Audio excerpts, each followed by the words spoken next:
ওই এই কলমি শাকগুলোর দাম কত? আমি কি করে জান? তুই জানিস না যখন এখানে দোকান লাগিয়েছিস কেন? একটা সবজিওয়ালি হয়ে তুই জানিস না যে সবজিগুলোর দাম কত? এক্সকিউজ মি ম্যাডাম, আপনি হয়তো ভুল ভুল? ও সরি, তোকে সবজিওয়ালি বলছি বলে তোর খারাপ লাগছে তাই না? আচ্ছা ঠিক আছে, আমি প্যাক করে দিচ্ছি। কতটা লাগবে? দুটো কলমি শাকের বান্ডিল দে আর ভেন্ডি দিয়ে দে। এই নাও। কত হয়েছে? কত হয়েছে এটা তো আমি জানি না। আরে তুই পাগল আছিস নাকি? দাম জানিস না যখন সবজি দিচ্ছিস কেন? ও হ্যালো, আমি কোনো সবজি আলা না, আর এইসবের দাম আমি জানি না। তোমার তাড়া আছে বলে আমি প্যাক করে দিলাম।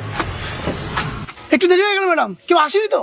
হ্যাঁ, এই যে ইনি এসেছে, ওই 2 আটি কমলি শাক আর 250 ঢেঁড়স নিয়েছে।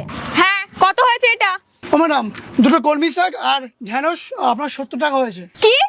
আমি তোকে 30 টাকা বেশি দিতে পারবোই না। ম্যাডাম আমি তো ঠিকঠাক দাম বলছি ম্যাডাম। এই তোদের মতো সবজিওয়ালাগুলোকে না আমি খুব ভালো করেই চিনি। এই সামনে যে কোম্পানিটা দেখতে পাচ্ছিস ওটা না আমার, তোকে না বলে তুলে দেবো এখান থেকে। 1 মিনিট, ওই সামনের কোম্পানিটা? হ্যাঁ, ওই সামনের কোম্পানিটাই। তোরটা দেখি, তুই তোর কাজ কর না। ম্যাডাম আমি ঠিক দাম বলছি আপনাকে। তোরা এই সব জিনিসের দামই বেশি বলিস, তোকে 30 টাকার বেশি দেবো না।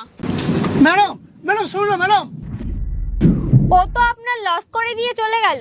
আজকে না ম্যাডাম, ও রোজ রোজ এরকমই করে ম্যাডাম। ছাড়ুন ম্যাডাম, আপনার কি লাগে বলুন। কিন্তু এইটা তো ভুল না, আপনার কতটা লস হয়ে গেল। আপনার কি লাগে বলুন ম্যাডাম। আচ্ছা ঠিক আছে, আপনি ওই আমাকে 500 পেঁয়াজ আর এই করলা দিয়ে দাও 250 মতন। ঠিক আছে ম্যাডাম, দিচ্ছি আপনাকে। হ্যাঁ, তুই তো জানিসই ওই কোম্পানিতে স্যালারিটা কতটা কম ছিল, তাই জবটা ছেড়ে দিয়েছি। এই কোম্পানিতে যদি সিলেকশনটা হয়ে যায় না তাহলে পুরো লাইফটাই চেঞ্জ হয়ে যাবে হবে। তুই রাগ এখন। আবে তুই? ম্যাডাম আপনি? হ্যাঁ আমি। আচ্ছা, তুমিই সুইটি যে আজকে ইন্টারভিউ দিতে এসেছে? ইয়েস ম্যাডাম, এই কোম্পানিটা আপনার? হ্যাঁ, আমার অফিস। আচ্ছা সুইটি, তুমি এখানে আজকে ইন্টারভিউ দিতে কেন এসেছো? তুমি নাকি এখানে অলরেডি জব করো? ম্যাডাম প্লিজ এইরকম বলে আমাকে লজ্জা দেবেন না। ম্যাডাম আপনি তো জানেন এই সবজিওয়ালা ফলওয়ালা এরা ইচ্ছে করেই বেশি দাম বলে, তাই আমি ভয় দেখিয়েই কম দাম বলেছিলাম। তোমার লজ্জা লাগা উচিত। ওরা সারাদিন দাঁড়িয়ে একটুখানি টাকা কামায় আর তুমি সেখানে ওদের কম টাকা দিচ্ছ। তোমার তো একটু মানসিকতা বলেও কিছু নেই। প্লিজ আমাকে ক্ষমা করে দিন, আমি আজকের পর থেকে এরকম আর কারোর সঙ্গে করব না। আমাকে সরি বলো না, যাদের সাথে তুমি ওরকম করেছো তাদের গিয়ে সরি বলো। আর এখন তুমি আসতে পারো। যেতে পারি মানে?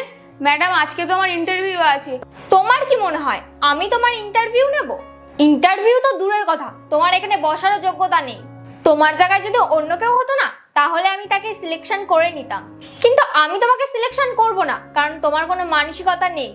আমাকে এখন কাজ করতে দাও আর এখান থেকে চুপচাপ বেরিয়ে যাও।